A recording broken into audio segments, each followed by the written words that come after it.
Hi traders, and welcome to the Technical Analysis Market Watch on Friday the 4th of April. So we've seen an absolute market meltdown in the last 24 hours with all of the tariff concerns, and we've seen some of the biggest moves we've seen definitely this year and actually in the last few years on some of these key indices and currency pairs. So we'll jump straight into the charts and see if we can identify any changes for today or opportunities into next week. All right, so we'll start out here with the Aussie USD, and we can see that the range that we've been talking about in this one has been basically contained even with today's wild swings.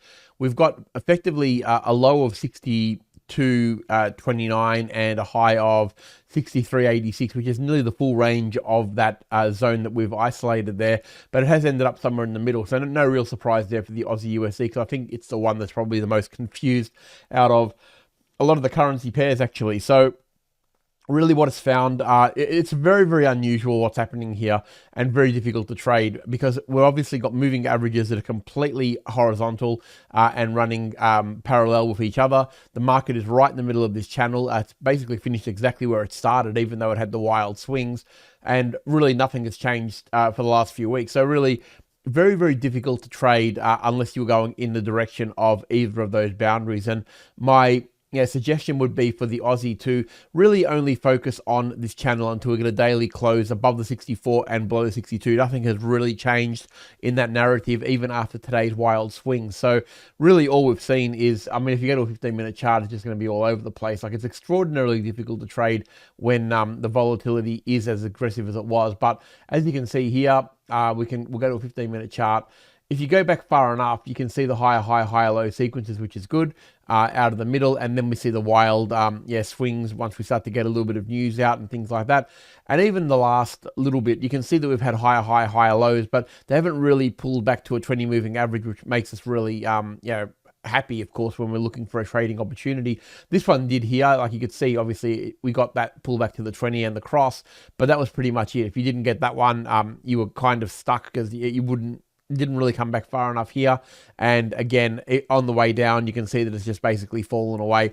Very difficult to trade. So if you didn't get a trade in the Aussie USD, you can be certainly forgiven, because it's not an easy trading environment. Just best to stick to the big time frames again, look for the range, and really it's right in the middle again, as we can see. Wherever it gravitates to, higher high, higher lows, or lower high, lower lows, just aim for those boundaries, and if we get a daily close around that area. All right, US dollar CAD, just a fall off a cliff type scenario here. You can see that we've basically, even though it was a big range of a day, you can see that the majority of it is still actually left on the table at 141.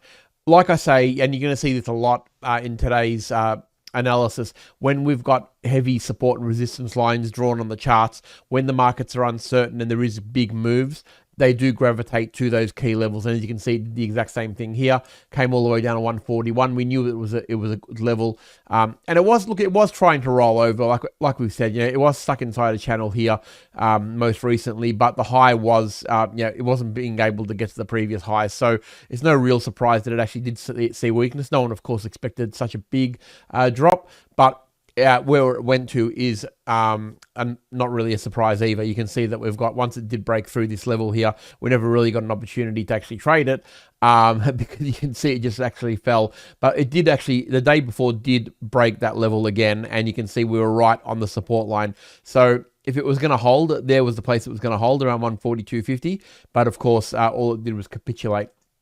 On a 15-minute chart, you can see that you did have some opportunities to get in once it did actually break through. You had a pullback to the 20 moving average and another pullback to the 20 moving average there. So although it was extraordinarily heavy trading, it was definitely tradable from a technical standpoint if you were trading the US session. So even though it's a big red candle, there were certainly opportunities to actually get in. So that was really good. Hopefully you're able to get hold of some of that. So we'll really look where it goes to from here. Look, I would expect if it's going to find support, this is the level it would find support at. The initial shock will more than likely be over now. Until the next one, of course. We never really know what's going to happen there. But we do realize that there is very, very heavy support here. The next level of strong support is 139.30, which you can see here. That's also a roll reversal zone. So just be mindful of that, that if it does pull back and starts to consolidate and finds a series of higher highs and higher lows on a smaller time frame later in today's session or early next week, I would start looking back at the 20 moving average probably as the fallback, a bit of a correction of what we've seen here, and probably 142.30 would be the move I'd be looking for on the CAD on the way up. But of course, if it breaks down further and continues on, 139.30 is the target I'd be going for.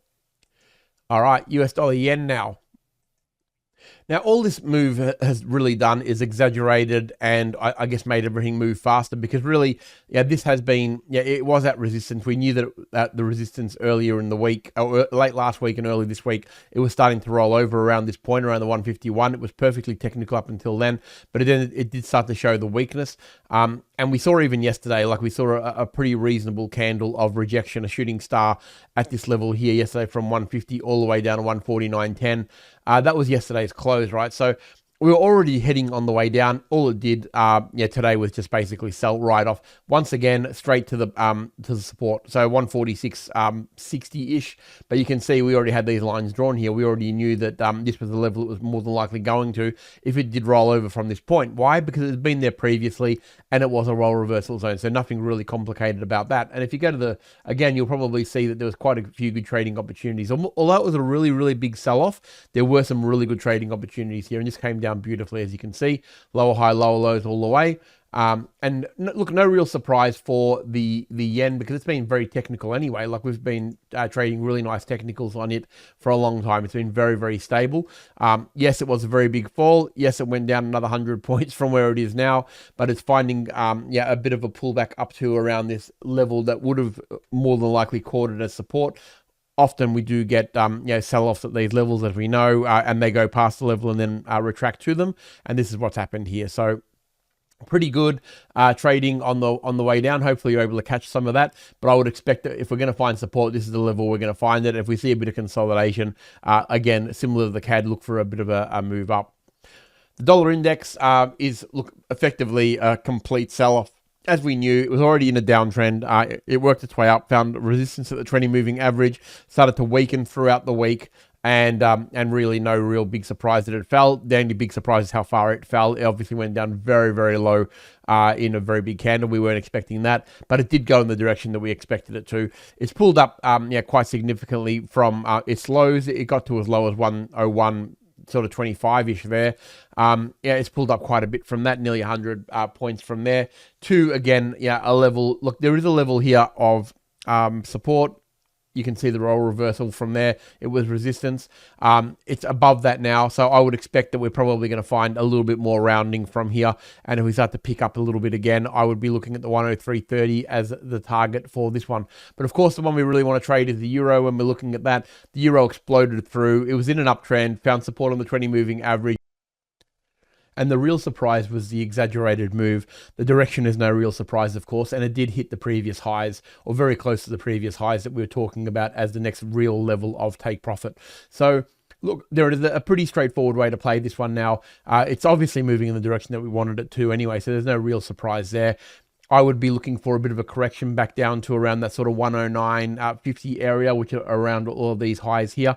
If we see a continued sell-off, we could look for that 109.50 as the target. But if it starts to trend higher on the smaller time frames, I'd be looking for moves back up to around that sort of 111, call it 80 area to 112. That would be the target on the way up. But just be mindful, it is non-farm payroll tonight, and we are going to see probably a little bit more volatility yet. I don't think that's over at this point. So just be mindful of that.